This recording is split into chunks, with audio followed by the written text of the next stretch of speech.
Hey, what's good, y'all? Kush Hayes here. You are about to listen to Microdose number 109 with Mr. Drew Angelman and Kai.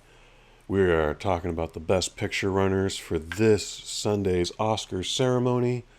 And as we're having a great time, we're about halfway through the episode. It's a podcaster's worst nightmare. The laptop that is recording everything, my laptop, just decides to freeze and hangs for like a good 10 minutes. So while I'm pulling out what little hair I have left and trying to get back online, Kai takes the initiative and records the rest of the episode. And thankfully, we were able to salvage the first half as well. So we'll be talking about King Richard, and then all of a sudden it's going to cut to just static, and I put that in there just so you know. It's only about 30 seconds, and then Kai's part will kick in, and you'll know that I am not part of the episode going forward after that. So, anyways, just wanted to let you know there's nothing wrong with your device, whatever you're listening to this podcast on. Anyways, Microdose number 109 with Drew Angelman and Kai. Go.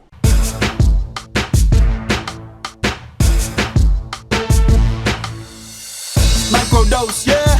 Microdose, microdose, microdose, dose. Microdose, microdose, dose. Microdose, microdose, dose.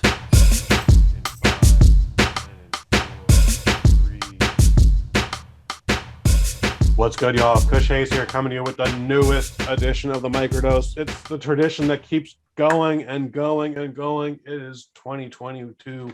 It is Oscar season. We are on the precipice of the 80th edition? I don't know. Kai, of Kush and Kai, welcome back to the show, my man. Thank you for doing this. I'm glad we could do this again. Another year, my friend.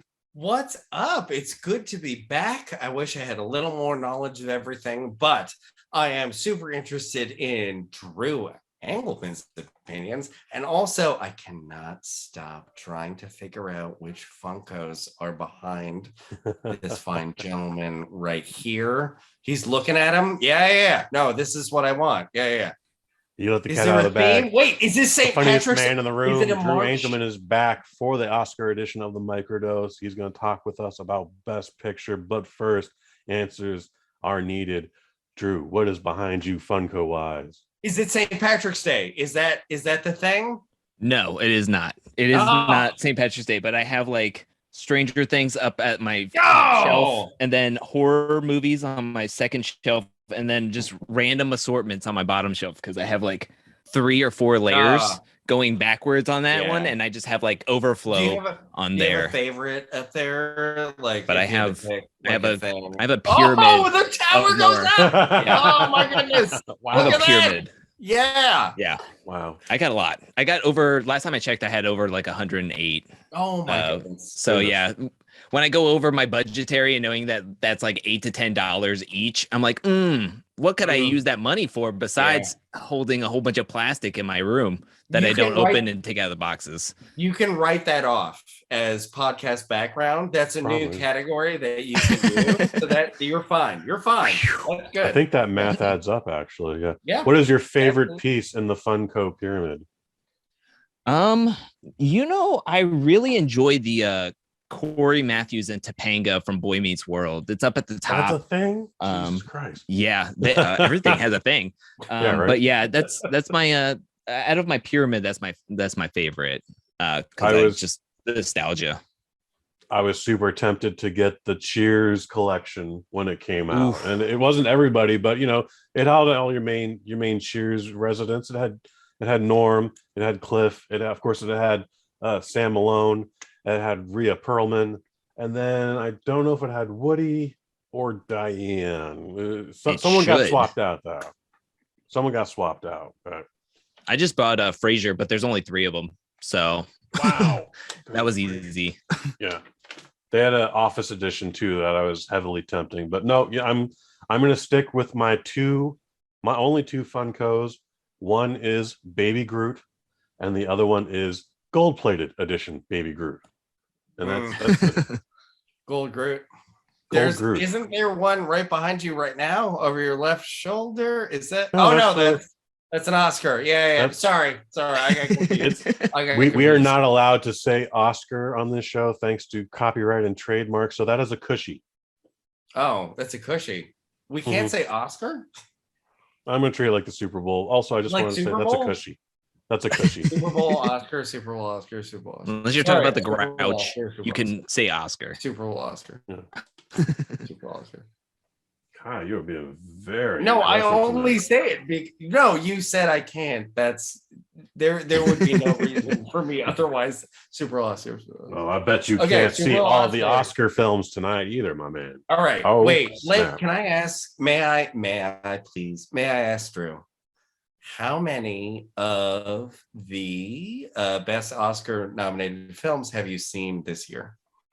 I've seen all 10. Oh my gosh. I've seen them all. I've seen excess because I thought more were going to be announced or some were going to be in there because of the I was looking at these awards as the awardswatch.com or .org, whatever it's called. Right. And they had all their analysis coming up every single day. They would change up their list. So I watched House of Gucci, Nightmare Alley, all those to prepare for this moment. And then some of them dropped out and then some of them were added. And then I had to watch Drive My Car going to a theater house. And then I found out later that it was going to be on HBO Max and I didn't have to pay those prices and leave my house. There it is. So that was fun. Wait, I think House of Gucci made it on there either. No, it did not. No. Thankfully. Hallelujah. Big whiff.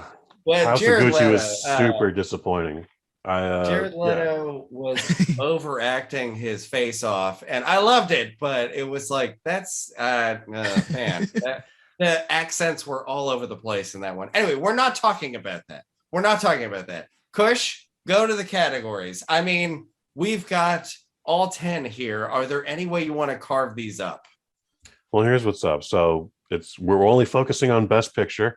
If anyone that is nominated for the best supporting or lead actor, actress thing, blah, blah, blah, comes up, feel free to, sprinkle that in. But I've seen all of these but 2. And the only 2 I missed was the aforementioned Drive My Car and then Licorice Pizza, which I just somehow kept missing time. And it was sneak preview. The theater is a 20-minute walk from me. And I somehow just kept missing it. And then I just went I don't care. I don't care. Drew, which one do you want to start with? Do you want to start with Drive My Car or Licorice Pizza?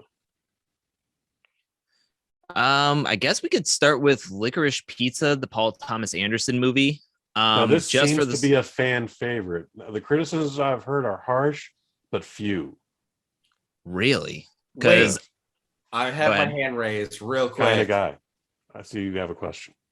Will not and should not win Best Picture. No. Look, I love the Valley in that era. It's fun. There's so many other pictures that reference it, but no. Is this the movie you saw, Kai? Kush, you're gonna have to guess which one I saw. I thought you were telling Wait a minute. Let me preface this. Everybody. I saw one of the Best Picture noms. However, I listen to a good deal of podcasts, so I've got opinions on things, but I'm just going to go back to Licorice Pizza about the pacing for Paul Thomas Anderson. Listen, he's done some great things, some amazing things, and some nostalgic things, but in this instance, it's fine. Wait, Drew, Kush, did you grow up in the Valley in the 70s? No. Okay, so we've alienated a few people in there, and for a story that has no direct plot and endpoint, it's hard to connect it to just slice of life that we would be that's Best Picture. That's what I'm sorry. That was my summation of it.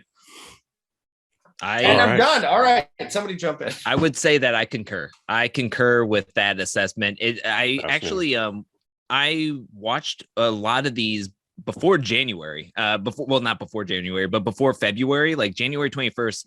I mentioned that I watched all 10 Best Picture noms according to another person's list.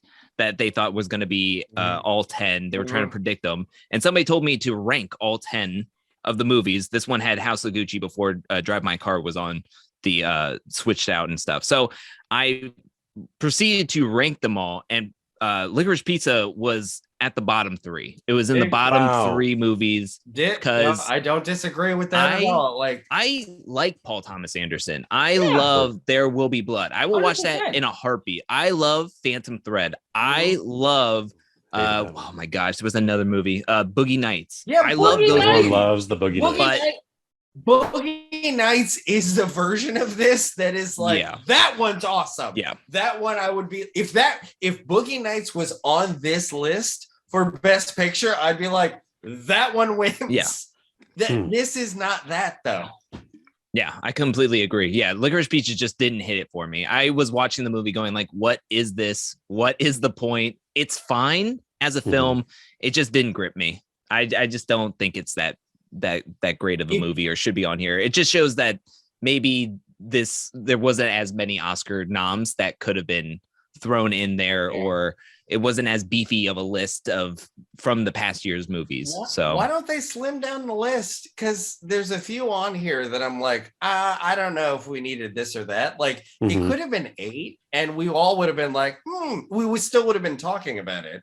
Well, this is the first year in like the decade they've been doing it. We're like, we can have as many as 10 Best Pictures, and I think this is the first year where like all 10 slots have been filled. There may have been one other year that I'm just blanking on, but like, last year the conversation is like, what didn't get included. We had 3 open slots. But my point stands where it's like, maybe they didn't need all 10, because there's a few movies on here where I'm like, that was great, but I don't think this is in the conversation. I have another one. We talked about, what was the revenge movie last year about the lady Promising Young Woman. Yeah. Yes. Okay. I love Promise. I love that movie. It was great. It's not a Best Picture now. It's not in any of those stretches, but it's like, maybe slim it down back. Like, I'm glad you brought that up, because I am still thinking about that movie, and despite the fact that I didn't like it, I was just like, it's the only one of how many movies that were Best Picture that year that is still on my mind. Like I keep thinking about. I can't name you another one. True. Okay. Yeah. Okay. That's fair. Before we get to Drive My Car, like I am looking at this list and having seen the 8 out of 10 of it, like, this is a weird year because there's some pretty movies on this list, but I wouldn't say any of them are Best Picture material. I don't know what it is. Last year we had the strange asterisks of like, well, a lot of stuff got canceled, and had not everything got canceled, maybe this list would be completely different. So let's roll with it. And there's interesting stuff like Promising Young Woman on it, but what happened this year? I feel like this is an off year for movies, despite the fact that Drive My Car is better than Promising Young Woman as a movie. Yes, I would agree. I think that this is like us waking back up. Like I think the box office was starting to pick up steam throughout last year, late last year to early this year, kind of thing. I feel like every week we're starting to like broken. stretch our legs a little bit.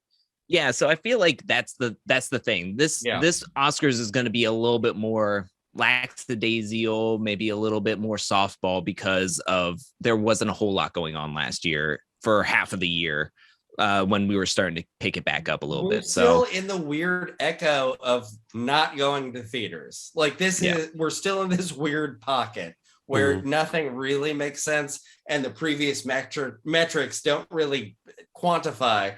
So it's like, it's hard to drill down on that. Drive My Car, any good though? Yes. I do like Drive My Car. It is very much a slow burn, but I mean, with 3.5 hours, what do you expect? I think that it's one of those movies.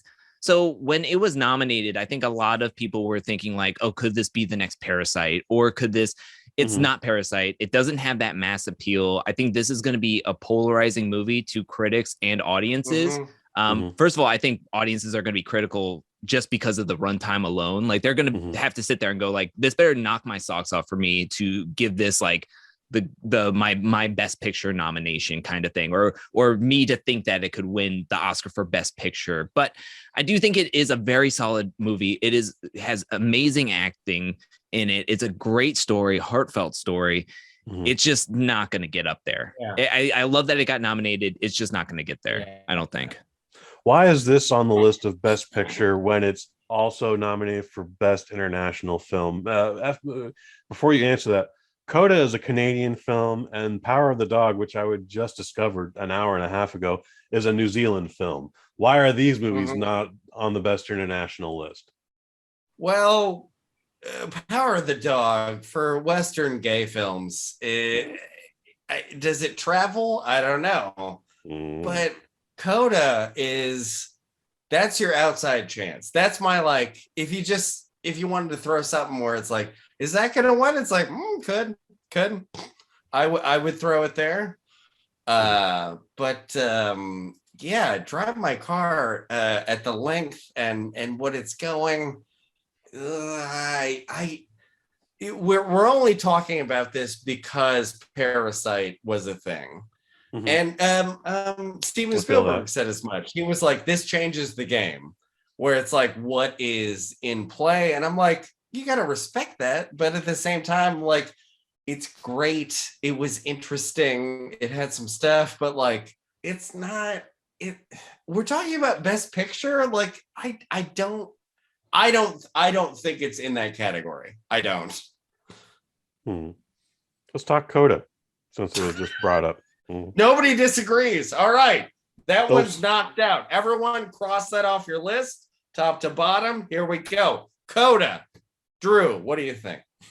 Amazing. On my rankings that I was just talking about, I tied it for first with another movie that's on this list, with Belfast. I watched Coda on Apple TV.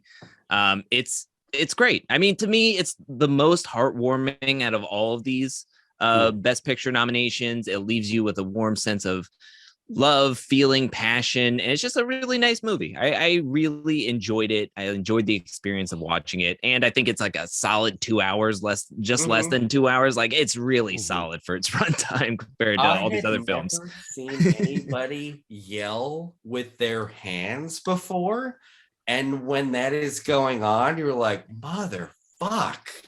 That is just happening with the Marlee Matlin too. Our national deaf treasure is just like, she has endured through so many segments and decades, and then also like she's been in Seinfeld and Curb Your Enthusiasm and a few other, like, they've just been there, and goddamn. Anyway, okay. Everybody, we just got to it because it was like a bingo slot that was moving around. I think Coda is gonna get it. I think Coda is gonna get it for this slot. So that's my pick. And Kush, I'm out there. It's Coda. Wow, I don't know what just happened there. All right. Coda. You don't know? I just said Coda's gonna get it. You know that. What's missing? All right. Let me say it again. Coda is going to win. You've had too many pixie sticks tonight, my man. You're worried. No, I have. Do I need to get you an 800 number and a hug? This is fun.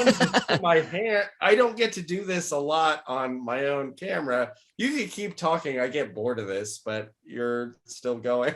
I will say that for Coda, the momentum is definitely picking up for it as more awards has gone on. I think Power of the Dog was the huge favorite, and I still think it could be the favorite at this point. And then Cody McPhee, Pearson or whatever his name is, was a huge, like, oh, he's got it locked. Like a month ago, it was 99% his award, and then all of a sudden, Coda started picking up speed. The I can't remember his name, but the guy from Coda won the best supporting. And so with him winning, and then maybe Jane Campion's some of her remarks in the past awards shows maybe could have muddled some of what Power of the Dog had its power. Mhm. And so I just think that it could be a 50-50 coin flip come Oscar night between Coda and Power of the Dog. And I will say that I do hope that Coda wins. Yeah. No, between those, I agree. I'm right in the same camp. I have to say I liked all of the characters in Coda. Even Marley Matlin, who is apparently can be deaf and a cunt at the same time. But you still like her overall. It's a very, very strange character. Isn't that the power of film? Like, let yourself be a cunt. Like that's powerful. Where it's like everybody's people. And I can't. I like Deaf Randy but Quaid. I can also be an asshole. Is like that. That is what it is. Yeah. No, I agree. I agree with Kush that everybody can be a cunt. Right on. I will tweet also that Kush says everybody can be a cunt. Everybody can be a cunt. I want you to get that tattooed on your pectoral right here. Right there. No, it's right back here. It's on your bicep. Oh, yeah. Or also, tricep? this is hairy for some reason. That's weird. What is that here? Drew, do you have any tats? No, I do not. No. What tattoo would you get? I would get King Richard tattoo. Wait, next to my King Richard. Which King Richard? Because now there are a few. I would get Will Smith. Hell yeah! You get a Will on my Smith bicep. Have you ever watched The Impractical Jokers? Yes. Oh, so you know that he has the tattoo of Jaden. Yes. Okay. All right. Well, we're gonna have to talk about that after the pod. Good times. Anyway, sorry, Kush, I've been interrupting. We're going through the list here. Good stuff. Drew is just trying to successfully transition over to King Richard, which is next on the list. But I want to just pull back just a second with the spirit of Kai. Kai, what tattoo do you think Drew should have? Like, based on his personality, you've talked to him a few times now. Like, what tattoo would he get on his left shoulder right here? Oh, no question, Charizard. There's Charizard right up there. Yeah. Yeah, I can see him also going like a Legend of Zelda Link or maybe a Triforce. No, you can't. I don't know if he's a gamer though, but I feel like he would do that. You can't get a Triforce without two other people getting the Triforce tattoo. And he might have a trio of friends. I mean, he does a podcast. If you can get a trio of friends, get a Triforce. Otherwise, get the King Richard tat. I would be more apt to get Charizard over Legend of Zelda anything. I never played really the Legend of Zelda games. Yeah. Well, I have great news for you, Drew. This is actually a secret meeting to get a Kickstarter started so that we can get you a Charizard tattoo. Yeah, no, I'm just our goal is $350, and if everybody just chips in 50 cents, you're gonna get. No, I kicked in $30 for the thing. Okay, you're gonna get a T-shirt for kicking in more than 25, Kai. That's amazing. There's a T-shirt and then stickers and a button that you got a button. We can get a Funko with the tattoo on it. No, put it up there. Yeah, that's what we're talking about. Okay, wait a minute. We got off King track. Richard. Were we talking about King Richard? King Richard. AKA, what if Rocky was about girls' tennis? And what if it was told from the point of view of Mickey, who actually didn't talk down to Rocky and said things instead of "You're a bum, Rocky." He went like, "You're going to be the inspiration of little black girls everywhere, Venus." And all of that was really scary the way you said it. And for me, I'm glad in watching it. I was like, wow, this is really, I didn't know that. That was cool that I didn't have to say something bad about it, because it was like, wow, I didn't know that. And it was cool. But why is this? Because it's a docu. Why is this in the thing? I was confused. Does anybody have any thoughts about this? Screenplay. I thought it was great, but it's apparently an original screenplay, so I don't know what it's necessarily based off of, other than news footage. No, but why is it in the best pick? well, shouldn't it be in not it's not a documentary. I get it. But listen, if this thing happened, okay, I'm talking into this, but it doesn't even work. If this thing happened like 15 years from now, I feel like it should be like a King's Speech level, like, oh, okay, wow, they did that. But their story isn't even that unknown. Listen, this is how successful they were, is that they dominated the world. Like,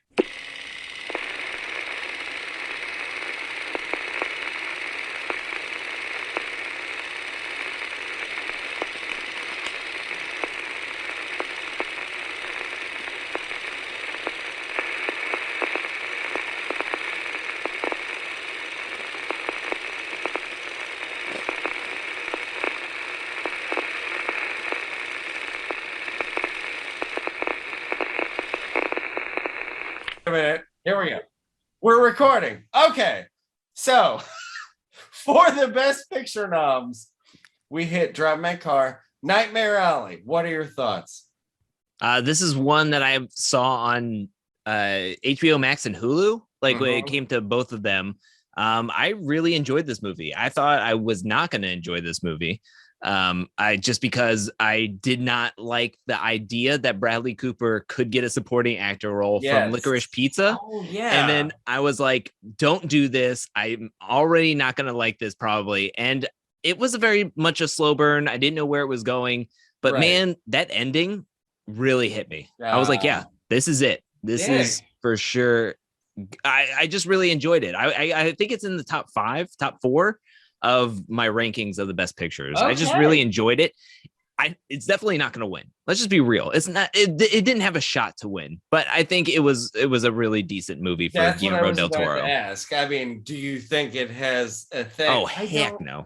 It's good. I don't think it has a. I don't think it has a chance.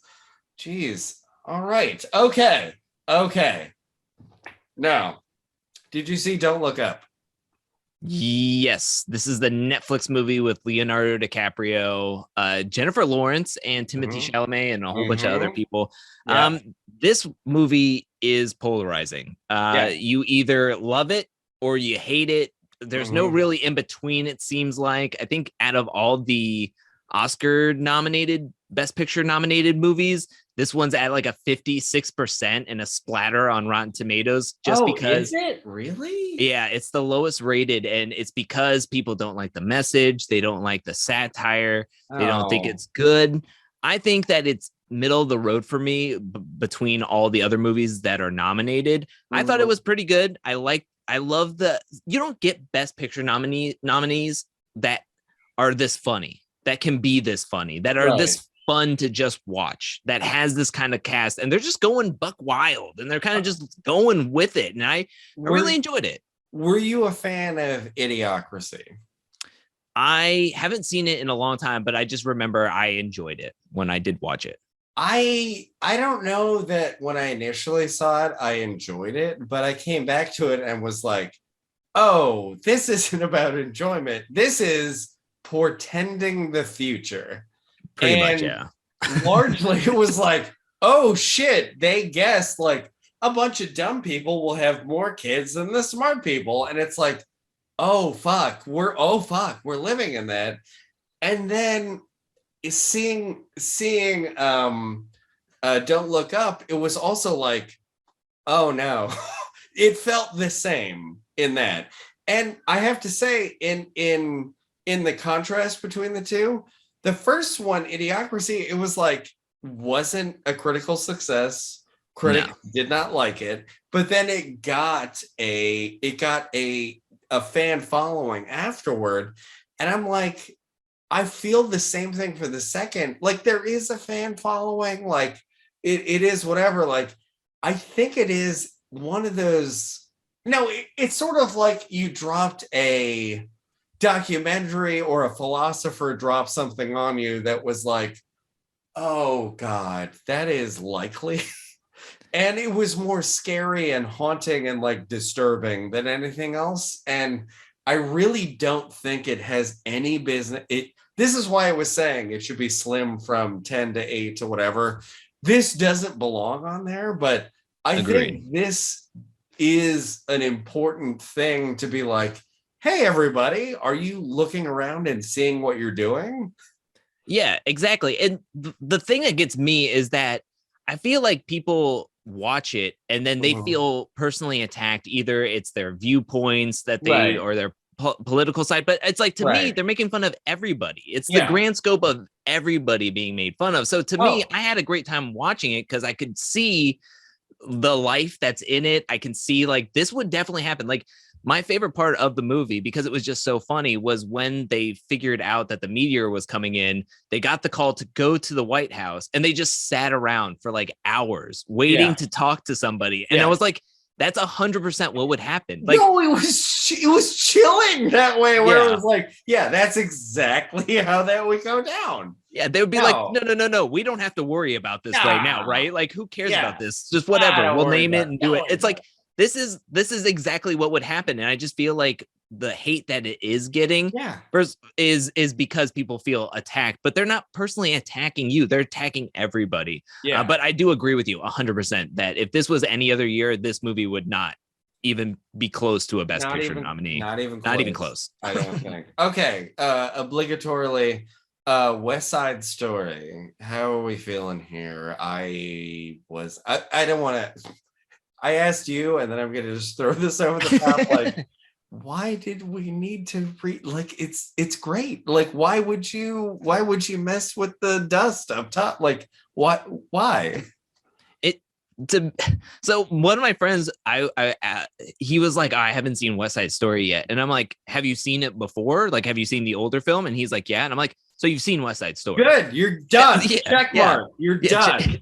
There was nothing new to this except for like visuals and like visual appeals and camera movement. But when I heard that Steven Spielberg was getting nominated for Best Director for West Side Story and that this was being nominated as Best Picture nominee, I was like, really? Why? Like, I watched the movie. It's fine. It's the same story, same songs. You do a shot for shot, and it's like, it's not even Psycho, where you get to see Anne Heche's butthole, where you're like, I paid $10. Is that enough to see Anne Heche's? What is happening here? But in West Side Story, like, I don't know that you needed to do this. And look, we all know if Steven Spielberg is even anywhere near an Oscar ballot, like, yes, no, there's a chance, but I don't think that one has a chance either. No, and I'll also say that it shouldn't be nominated for Best Picture just because it has Ansel Elgort as the main guy. No charisma with Maddie Ziegler or whatever her name is. I mean, just no charisma. I didn't think he was that exciting or enthralling to watch on camera. They could have gotten anybody else, and it would have been a much better performance. And it would have been a much better film. Okay, so wait. Okay, I think we've hit all of these. Coda, King Richard, Belfast, Liver Speech, The Power of the Dog, West Side Story, Drive My Car, Don't Look Up, Nightmare Alley. Wait, did we hit Dune? We did not hit Dune or Power of the Dog, I feel. Oh, okay. Power of the Dog. Oh, no, I had said some disparaging comments at the top about how it it is also long, much like if you were going to see the Batman. Like, it's a lot, and there's gay cowboys, and I get it, but hold on. All right, we're just gonna leave that off for a sec. But Dune, did you like the original Dune? I'll be honest, I didn't see the original Dune. I've watched Quarter Crew, which is a channel on YouTube where they break down like CGI and stuff, and they went through a lot of the other like special effects from the original Dune and then compared them to the new one and kind of talked about it there. So I have an idea of what the original Dune looked like, but I didn't watch it. I like the original Dune so much just because it was so okay. When you're growing up and watching like Roots and Grease and what have you, Dune shows up and you're like, Sting is who? And they have fart plugs and sandworms, and you're like, and the Calvarot, you're like, oh my God. It was great for a young me. And okay, again, this is not a Best Picture nom because in the stated thing, they were like, oh, there's more movies. And it was like, you didn't resolve the story in the front and do the thing. Like, it's a great story. Like, you have a cool big thing, but I don't think you get to be in contention for just sort of like, well, we told part of it and we'll come back. It's like, you're automatically out. You're out. You don't get to do it. Yeah, Dune is one of those movies that is going to have a lock for all the visual and technical awards. But when it comes down to it, they weren't nominated for Best Supporting Actor, Best Director, even with Denis Villeneuve. So to me, this movie has no shot of winning Best Picture, but it will lock in all of like the sound mixing, sound editing, visual effects, and all that other stuff, which it should. I mean, I think out of all the movies, it is great visually. But like you said, before I went into it, somebody did tell me like, oh, by the way, there's going to be another one. So in my mind, I was like, okay, so this isn't going to get wrapped up. You're already detached from it in that way where it's just, But I wasn't disappointed with it though. Like that's to me, like if I made it through that 2.5 hour movie, again, it's like 2.5 hours plus movie, and it's half of a movie, I'd be like losing my mind if I went into the theater. Luckily, it was on HBO Max, so I was happy with that. It at all, then like fine, you're out. But if you're in a little, it's like, oh shit, yeah, there's all those pieces. Drew, you're going to guess right now because we just literally talked about every one of the movies. Yeah, I only watched one of them. Okay. You're going to guess which one that I watched. Go for it. This is gonna be interesting. I have general knowledge about many of them because I listen to podcasts, and my head gets filled with all of these notions from people. Listen, from people I trust. That I'd be like, I have seen movies before where they said this, and I'm like, I agree. But there's only one this year that I actually watched. Which one do you think that is? This is interesting. This is an interesting game because you do seem somewhat knowledgeable on all the movies. So I can make myself seem knowledgeable on many of them. This is what I tried. But throughout all of these, which one did I actually see? All right. Boom, boom, boom. It has to be one that's available on a streaming network, which is basically all of them at this point. Yep. You're in the right. Yeah, you're hot. You're hot. To me, I don't know if like going the Netflix route is too easy. It would knock it down to two of them. I almost want to go Don't Look Up. Oh God, he got it! God damn it! Oh, he nailed it! What? He nailed it! Oh, how did he do that? Oh my goodness. Podcast. Hey, wow. Drew, I have to say, wait, plug your podcast. Go for it. My podcast is the Box Office Party, and you can hear it on Spotify, Google Podcasts, Apple, iTunes on Wednesday nights and for the rest of the week. Good times. Everybody check that out.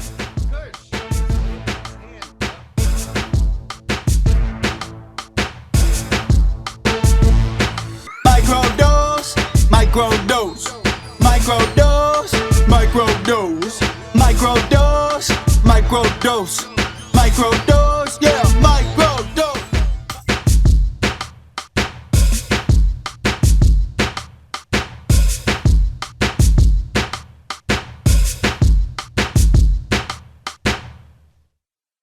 From the BosNet family. Hello? Hey, there you are. We can hear you. Could you hear us through any of that? I heard the last 90 seconds.